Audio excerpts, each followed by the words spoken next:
South India shopping mall the wedding Mantra సరికొత్త wedding collection South India shopping mall.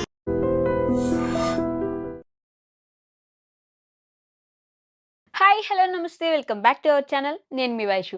ఈ మధ్య ఒక ఈవెంట్లో కమల్ హాసన్ గారు చేసిన కొన్ని కామెంట్స్ బాగా వైరల్ అవ్వడం, ఆ తర్వాత కన్నడ ఫ్యాన్స్ బాగా హర్ట్ అవ్వడం, అంటే తమిళ్ నుంచి కన్నడ పుట్టుకొచ్చింది అనడం కన్నడ ఫ్యాన్స్కి బాగా హర్ట్ అయినట్టు, సారీ చెప్పాలని వారు కోరుకోవడం, నేను సారీ చెప్పను అని కమల్ హాసన్ గారు చెప్పడం, తగ్ లైఫ్ మూవీని కర్ణాటకలో పూర్తిగా బ్యాన్ చేయడం జరిగింది. మరి ఈ విషయం గురించి మాట్లాడడానికి ఈరోజు నాతో పాటు సోషల్ యాక్టివిస్ట్ కృష్ణకుమారి గారు ఉన్నారు. మేడంతో మాట్లాడదాం. హలో మ్యామ్, నమస్తే. నమస్తే. బాగున్నారా మ్యామ్? సో, కమల్ హాసన్ గారు హీస్ ఏ లెజెండ్ యాక్టర్. ఆయన దాంట్లో డౌట్ ఏం లేదు. ఇలాంటి ఒక ఇన్సిడెంట్ జరిగితే ఆయన పాజిటివ్‌గా అన్నారో, నెగెటివ్‌గా అన్నారో పక్కన పెడితే ఒక థింగ్ అయితే జరిగిపోయింది. ఇప్పుడు దాని గురించి ఎలా మ్యామ్ రెస్పాండ్ అవ్వచ్చు మనం? హ్మ్. ఇప్పుడు మామూలు వ్యక్తులు హ్మ్.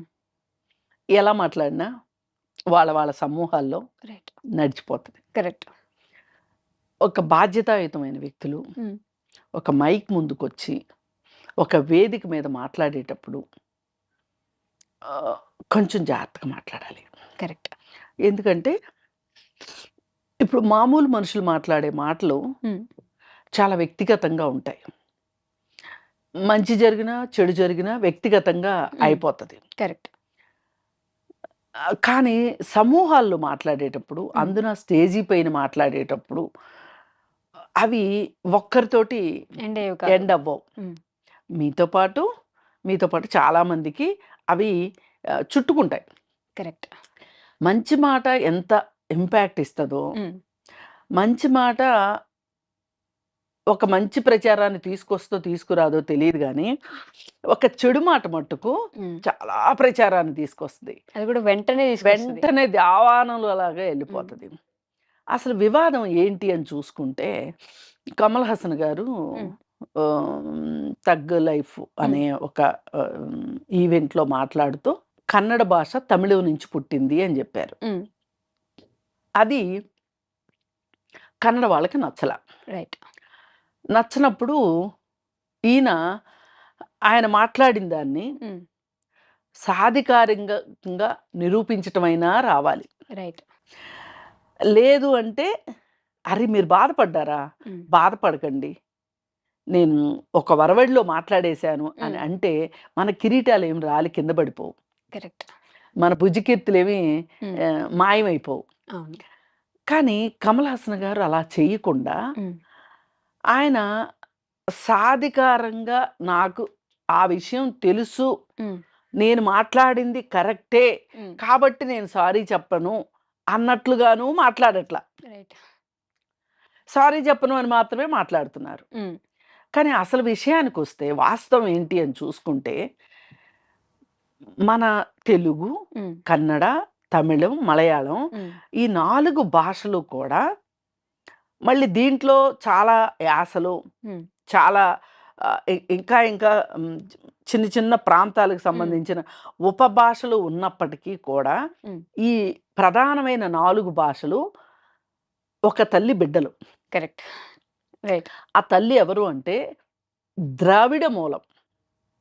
ఎగ్జాక్ట్. ద్రావిడ భాష నుంచినే హ్మ్. తెలుగొచ్చింది, కన్నడొచ్చింది, తమిళొచ్చింది. తమిళొచ్చింది, మలయాళం వచ్చింది. ఓకే. మరి అలాంటప్పుడు మీరు ఎలా తమిళం నుంచి కన్నడ పుట్టింది అంటారు? హ్మ్. ఇప్పుడు ఎవరైనా సరే సమాన హోదా కావాలి అనుకుంటారు తప్పితే, హ్మ్. మేము ఒకరి కింద ఉన్నాము అని అనుకోవటానికి ఇష్టపడరు. రైట్. ఇప్పుడు మీరు మాట్లాడింది మీరు సుపీరియరు, హ్మ్. మీ తరువాత వాళ్ళు అన్నట్లుగా ఉంది. అవును. ఇది కరెక్ట్ కాదు. హ్మ్. ఎందుకంటే చరిత్ర తెలిసిన దాని ప్రకారం హ్మ్. ఒక అంటే నాకు ఇది పెద్దగా తెలీదు. హ్మ్. ఏదో కర్ణాకర్ణిగా మనము ద్రవిడ ప్రాంతం గాబట్టి హ్మ్. మూల భాష ద్రవిడం అయ్యుంటది. ఈ ద్రవిడ భాష నుంచినే ఈ భాషలన్నీ ఉద్భవించి ఉంటాయి అని నేను అనుకున్నా. హ్మ్. అనుకుంటే అంటే అది జస్ట్ ఒక ఏమంటారు లాజికల్‌గా. హ్మ్. కానీ అది వాస్తవం అని జెప్పి ఒక ఆకెళ్ళ రాఘవేంద్రరావు గారని జెప్పి హ్మ్. ఆయన వీడియో జేశారు ఈ విషయం వచ్చినప్పుడు. ఓకే. ఆయన సాధికారకంగా చెప్పారు. హ్మ్. 5000 సంవత్సరాల క్రితమే ఓకే. ఈ ద్రావిడ భాషకి సంబంధించిన హ్మ్. ఒక ఉనికి ఉన్నది. హ్మ్. ఆ ద్రావిడ భాష నుంచే ఈ ద్రావిడ మూలం నుంచే ఈ ద్రావిడ భాషలన్నీ పుట్టుకొచ్చాయి. అంటే ఈ ద్రవిడ ప్రాంతపు భాషలన్నీ పుట్టుకుని వచ్చినాయి. ఓకే. సో ఇప్పుడు కమల్ హాసన్ గారు ఏం చెప్పాలి? హ్మ్. ఎక్కడో ఆయన మా తమిళమే తమిళ మాతృక నుంచే ఈ 3 భాషలు వచ్చినాయి హ్మ్. అని నేను ఎక్కడో విన్నాను. హ్మ్. అది నేను ఒకసారి సరిచూసుకుంటాను అంటే అయిపోతది. అయిపోతుంది గదా! కానీ ఈ సినిమా వాళ్ళకి హ్మ్. వాళ్ళకి ప్రతిభ ఉండటం గావచ్చు, వాళ్ళని చాలామంది అభిమానించటం వల్ల కావచ్చు, ప్రజలు వాళ్ళని కళ్ళప్పగించి చూడటం వల్ల గావచ్చు, అభిమాన సంఘాలు ఏర్పరుచుకోవటం వల్ల కావచ్చు, హ్మ్. ఏది ఏమైనప్పటికీ కూడా మేము మామూలు ప్రజల కన్నా మేము కాస్త పైనున్నాము అనుకునే తత్వం ఈ సినిమా యాక్టర్‌లకుంటది. ఉంటుంది. ఇప్పుడు చిన్న చిన్న సోషల్ మీడియాలో యూట్యూబు క్రియేటర్స్. ఇన్‌ఫ్లుయెన్సర్స్‌కే హ్మ్. చాలా ఫీల్ అయిపోతున్నారు. అవును. ఇంకేముంది అసలు మమ్మల్ని మేము గొప్ప మేము మాకంటే లేరెవరని. అని. హ్మ్. మరి ఈ సినిమా యాక్టర్లు ఎక్కడ కనిపించినా హ్మ్. అభిమానులు ఫోటోలు దిగుతామని, హ్మ్. ఆటోగ్రాఫ్‌లు ఇమ్మని, పాలాభిషేకాలు. సెల్ఫీలు అని, హ్మ్. అలాగే పోస్టర్స్ పెట్టి వాటికి పాలాభిషేకాలు, పూలాభిషేకాలు చేయటం గాని, ఇవన్నీ చేస్తూ ఉంటే వాళ్ళు ఏమనుకుంటారంటే, మేము కొంచెం మానవాతీతులమేమో అనే ఒక ఫీలింగులోకి హ్మ్. వెళ్ళిపోతారు. నెడుతుంది మనమే ఏమో. మనమేనేమో ఒక హ్మ్. రకంగా నెడుతున్నాము. వాళ్ళు దాన్ని ఎంజాయ్ చేస్తున్నారు. ఒక రకంగా ఆ ఫీల్‌ని, ఆ ఫీలింగ్‌ని ఆహ్, ఇప్పుడు ఈ మధ్య కాలంలో ఎవరో మీకు ఏమంటారు వాళ్ళని బౌన్సర్‌లెందుకు హ్మ్. అని అడిగితే, మేమెవరి వల్ల ఇబ్బంది పడకుండా ఉండటానికి, హ్మ్. మా వల్ల ఎవరు ఇబ్బంది పడకుండా ఉండటానికి మాకు బౌన్సర్‌లు కావాలి హ్మ్. అని స్టేట్మెంట్ ఇచ్చారు. ఓకే. అంటే ఇది ఎలా అయిపోతుంది అంటే, మేము కొంచెం హ్మ్. సెపరేట్ మీ అందరికన్నా. సెపరేట్. హ్మ్. మేము కొంచెం విడివడిన వాళ్ళమి. సెపరేట్ అనే ఫీలింగ్‌లోకి సినిమా యాక్టర్‌లు ఎళ్ళిపోతున్నారు. వెళ్ళిపోయారు. ఎళ్ళిపోతారు. హ్మ్. ఆ ఒక మైండ్ సెట్ వచ్చేస్తుంది వాళ్ళకి. రైట్. ఇక వాళ్ళకేంటి, అరె! మేము అసలు ఒకళ్ళకి సమాధానం చెప్పటం ఏంటి? హ్మ్. సరే, మీ వ్యక్తిగత విషయాలకి హ్మ్. మీరు సమాధానాలు చెప్పకపోయినా పర్వాలేదు. హ్మ్. కానీ మీ సినిమాల బ్యాన్‌ల వరకు ఎళితే, హ్మ్. మీ నిర్మాతల పరిస్థితేంటి? కరెక్ట్. ఎగ్జాక్ట్‌లీ. ఇప్పుడు అటు ఇటు గాకోకుండా తలుపు సందులో పోక చెక్కలాగా హ్మ్. నిర్మాత నలిగిపోవాలా మీకు వాళ్ళకి మధ్యలో? హ్మ్. మీరు ప్రమోషన్స్‌కెళ్ళేదెందుకు? ఈ సినిమాని ఇంకొంచెం ఎలివేట్ చేయటానికి, ఇంకొంచెం జనాల్లోకి తీసుకెళ్ళడానికి, ప్రజలతో చూపించటానికి హ్మ్. మీరు చెయ్యాలి. కరెక్ట్. అలాంటిది మీరేం జేస్తున్నారు? నిర్మాతలకి డీప్రమోట్ ఇబ్బంది చేస్తున్నారు. కలిగేటట్లు. మీరు కొంచెం మీరు ఎవరికైనా కోపం వచ్చినా సరే, హ్మ్. కొంచెం ఒళ్ళు దగ్గర పెట్టుకోవాల్సిందే. బుర్ర దగ్గర పెట్టుకోవాల్సిందే. ఇప్పుడు నిన్నటికి నిన్న రాజేంద్ర ప్రసాద్ గారు హ్మ్. ఆ వేదిక మీద అంతంత మాటలు మాట్లాడితే అసలు ఆడవాళ్ళని అది ఇది అని, హ్మ్. ఆలీనేమో ఇంకా బూతులు తిట్టి ఇవన్నీ ఇంకొకళ్ళనేమో బుద్ధి లేదా అని. హ్మ్. హే! ఇదంతా అసలు ఆ ఎదురుగా కూర్చున్న వాళ్ళకి కూడా రుచించల. హ్మ్. ఇప్పుడు ఆ 'తగ్ లైఫ్' ఆ మీటింగ్‌లో హ్మ్. ఈ భాష విషయం మాట్లాడినప్పుడు కూడా హ్మ్. చాలా మందికి మనసులో నచ్చుండదు. కరెక్ట్. కానీ హీరో గదా! ఏం జెప్తాం? ఎగ్జాక్ట్‌లీ. అప్పటికప్పుడు అనలేము, చెప్పలేము. అనలేరు కదా! హ్మ్. అందుకని చెప్పి ఏ విషయమైనా సరే మన గౌరవాన్ని తగ్గించుకునేలాగా అసలు మనము ఉన్నది 4 స్టేట్‌లమి. హ్మ్. దక్షిణాది రాష్ట్రాల వాళ్ళం. అవును. ద్రవిడ భాషల వాళ్ళము. హ్మ్.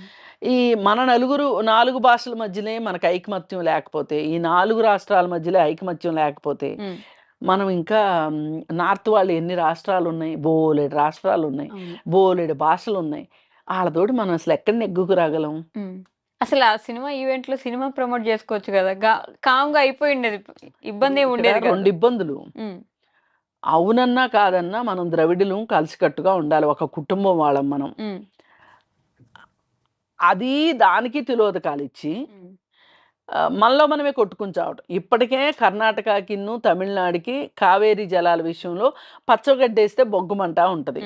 ఆ విషయం అయ్యే సంవత్సరంలో 1-2-3 సార్లు ఇబ్బందులు పడతానే ఉంటారు, ఈ తగాదాలు వస్తానే ఉంటాయి. సరే ఎన్ని చాలినట్టు ఇప్పుడు కావేరీ వివాదం ఉండనే ఉంది, ఇంకొక వివాదం ఎందుకు మనకి? అవసరమా? పోనీ సినిమా ప్రమోషన్కి ఏమన్నా అవసరమా? లేదుగా. అవసరమే లేదు. ఎందుకు మాట్లాడినట్లు? అసందర్భంగా అధిక ప్రసంగం అంటారు. రైట్. అసందర్భంగా అధిక ప్రసంగం. అధిక ప్రసంగం తప్పే, అసందర్భంగా మాట్లాడడము తప్పే. దానివల్ల నష్టం తప్పితే లాభం ఉండదు. ఇప్పుడు ఆ నిర్మాతను ఎత్తించి ఎంగేసుకోవాలి, అంతేగా. అది పరిస్థితి. అందుకని చెప్పి మళ్ళీ మళ్ళీ చెప్పదలుచుకునేది ఏంటంటే, మనము ద్రవిడ మూలం నుంచి, మనవన్నీ ద్రవిడ భాషలు, మనం అందరం దళితులు, ద్రావిడులమే.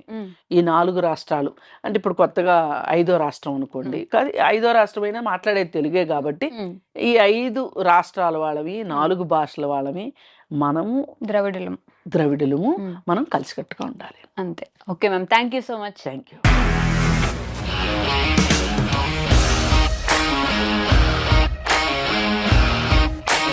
ఇండస్ట్రీలో కమిట్మెంట్ ఇష్యూస్ వస్తే నీకు కూడా వచ్చినట్టు? మార్నింగ్ తీసుకెళ్ళాలంటే కొట్టి పడేస్తాడు.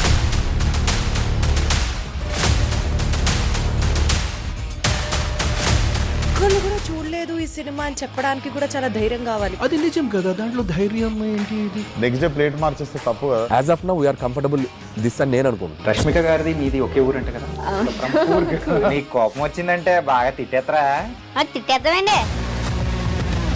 నిజంగా గేమ్ ని ఎలా చేంజ్ చేయగలిగారు? ఏపీఎస్ఎఫ్సి వాళ్ళకి 6 నెలల్లో నేను 6 లక్షలు కట్టా. బిజినెస్ చేయాలనుకుంటే it is as difficult as riding a tiger.